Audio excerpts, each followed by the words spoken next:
देखिए, ये एक तरह से कह सकते हैं कि एसआईआर का पैच टेस्ट, जो लिटमस टेस्ट होता है, वो बिहार में हो चुका है। इन लोगों को जो बिहार की जनता ने जो राजनीतिक कोड़े मारे हैं, मोदी सरकार धोखा और संसदीय परंपराओं के विश्वासघात की पर्याय बन गई। सदन तो लोकतंत्र का मंदिर है। लोकतंत्र का मतलब क्या है कि सारी आवाजें आए, उठे, सब सुने, अलग अलग आवाजें, अलग अलग विचारधारा, बातचीत करें, चर्चा करें। देखिए, अभी मुझे इस ऐप के डिटेल्स नहीं पता। Let me find out. ये पहले सदन तो चलने दें, फिर हम डिस्कस करते हैं, प्रैक्टिसेस भी करेंगे और सब कुछ करेंगे, बट सदन चलेगा तब तो डिस्कस करेंगे। देखिए, ये एक तरह से कह सकते हैं कि एसआईआर का पैच टेस्ट, जो लिटमस टेस्ट होता है, वो बिहार में हो चुका है और बहुत खूबसूरती से लोकतंत्र को इलेक्शन कमीशन ने मजबूत करने का काम किया है और भारतवासी का जो मतदान का अधिकार है उसको और मजबूत करने का काम किया है। पिछले सत्र में भी हम लोग देखे थे कि एसआईआर के मुद्दे पे ये लोग सदन चलने नहीं दिए थे और उसके बाद बिहार चुनाव हुआ और बिहार की जनता ने इनका जो ये व्यवहार है उस पे आप कह सकते हैं कि इनको करारा जवाब मिल चुका है, लेकिन उसके बाद भी इनके एटीट्यूड में कोई चेंज नहीं आया है। जननायक कर्पूरी ठाकुर जी कहते थे कि जो सदन का समय होता है ना, वो देश का समय होता है, वो देश की जनता का समय होता है। और माननीय मुख्यमंत्री श्री नीतीश कुमार जी ने भी इस चीज को दोहराते हुए कहा कि जो वेल एरिया में जा के बार बार समय बर्बाद करते हैं, वो समय हमारा बर्बाद नहीं हो रहा है, वो देश का समय बर्बाद हो रहा है, देश के हित के लिए जो लोग हैं उनका समय बर्बाद हो रहा है। तो जिस तरीके से ये बार बार एक फॉल्स प्रोपेगेंडा सेट करके, अच्छा, और जिस चीज पे ये डिबेट मांग रहे हैं वो पार्लियामेंट के जुरिसडिक्शन के बाहर का है, वो मुद्दा पार्लियामेंट में डिस्कस हो ही नहीं। इलेक्शन कमीशन एक स्वतंत्र संस्थान है, एक संवैधानिक संस्थान है, उसकी एक प्रक्रिया है। इलेक्शन कमीशन कह रही है कि अगर आपके पास कोई कंप्लेन है, आप उसको उस जो फॉर्मल स्ट्रक्चर है, जो प्रक्रिया है, आप उसके तहत तो कंप्लेन करिए, हम लोग उस पर काम करेंगे। पर आपको वो भी नहीं करना है।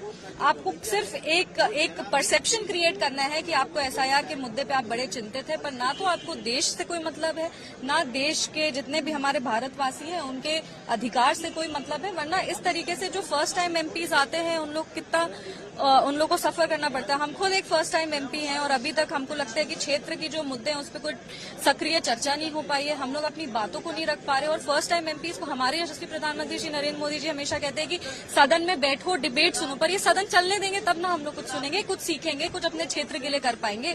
जो क्षेत्र की तमाम जनता हमें देख रही है, हम उनको क्या जवाब देंगे?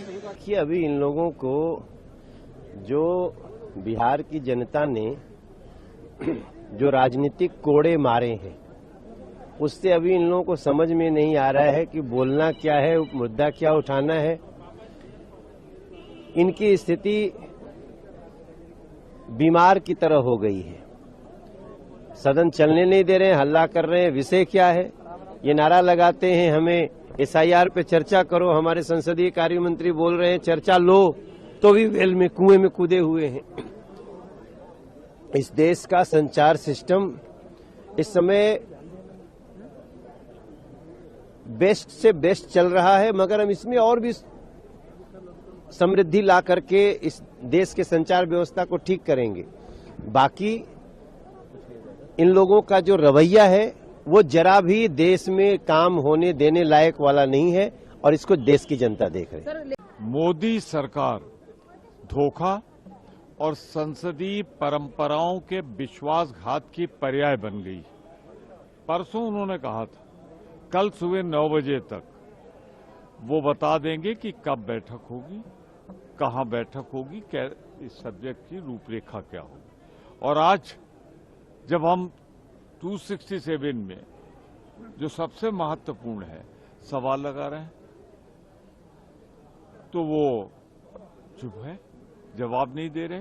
और जब उन्हें विवश किया जाता है, चारों तरफ से मजबूर होते हैं, तो कहते हैं हमने कहा था, पर ये थोड़ा कहा था, कब जवाब देंगे। अब जब सदन ही 12 वर्किंग डेज है, ज्यादा से ज्यादा अगर आप प्राइवेट मेंबर बिल भी मान लें तो 15, तो दूसरा दिन तो आज निकल गया।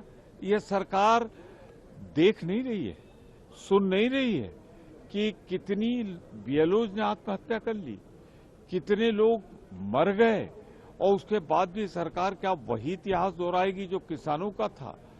900 किसान जब मर गए थे तब ये सरकार जागी थी। आज ये कितने बीएलओज को मारने के बाद एसआईआर पे चर्चा कराएगी? ये पार्लियामेंट हाउस है किस लिए? चर्चा के लिए ना। तो इस पर चर्चा कराओ, निर्णय लो, हम अपनी बात कहें। और इसीलिए सदन में हम उठ के जब अपनी बात कह रहे थे, सदन 2 बजे तक के लिए स्थगित हुआ है। 2 बजे के बाद हम फिर यही करेंगे। प्रदूषण से लेके एसआईआर तमाम मुद्दे हैं, उन पे चर्चा होनी चाहिए। हम शुरू से यही कह रहे हैं।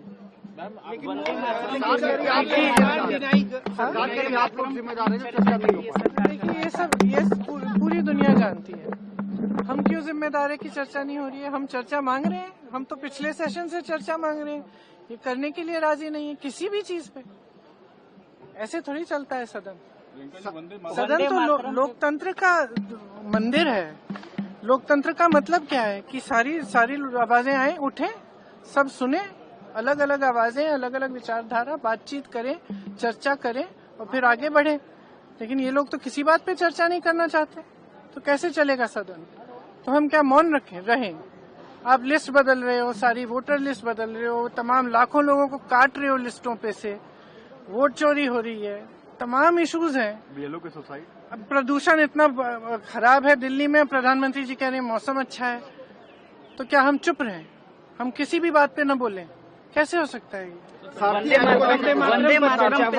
देखिए, अभी मुझे इस ऐप के डिटेल्स नहीं पता।